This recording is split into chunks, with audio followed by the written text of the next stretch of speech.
offset bid properties, we've got to research everything. Yeah. Here is an interesting one, which, actually, let's see. 105.77. Oh, hold on here. I clicked on the wrong number here. We need 105.7789. Probably would have been not bad either. Yeah, it's true. I think just about all of them. That one had a $13,000.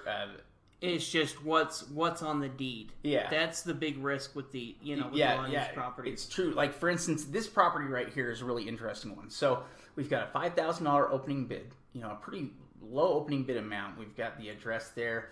We've got a total assessed value of $179 on the property here, and we've got the address along with the GIS. And we can also see that that's at nearly $8,000. That's $8,000 for the transfer tax. Yeah, so we're looking at a $5,000 bid plus the $8,000 transfer tax. As the opening bid, there's a recorder's fee of $82, and then also the bid for assets fee on top of it. But of course, you're buying these properties, and it still is a tax deed. They're still going to give you a deed to the property, so you could go ahead if the property is vacant and rent it out.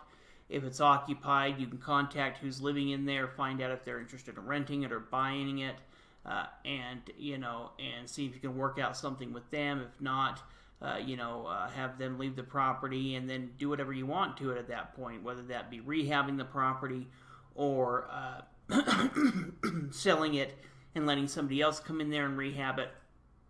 Yeah. In fact, so this is the property that we're looking at right here that has a $5,000 opening bid. If we look at it here, it's a nice property here. It is, I believe, we're looking at this property right here.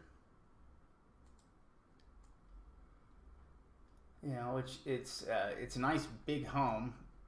Let's go like this. It is nice. Yeah, I mean it's a very nice home.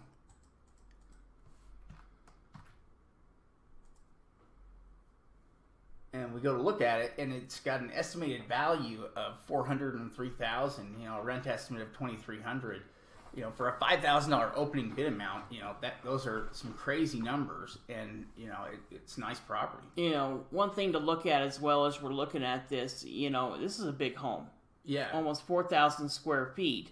We also look, and just to get an idea of what Zillow thinks as far as the estimate range, we can see that this area has gone down by a little bit, $1,800 over the last 30 days or so. So it's really kind of had a big upshoot.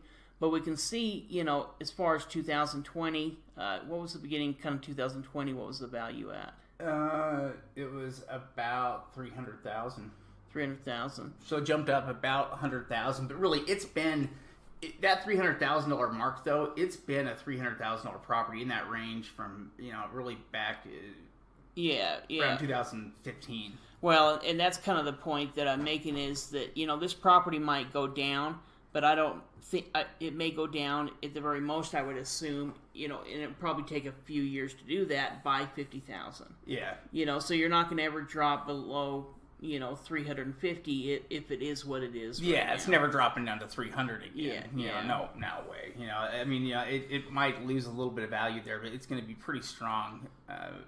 I wouldn't be worried about it at all. No. I mean, there's a huge amount of profit, and depending on what is against the property, we can take that into consideration if there is some judgments and things like that are going to stick, and we're going to include that into our payments so we can determine how high a bid we can go on the property. Yeah.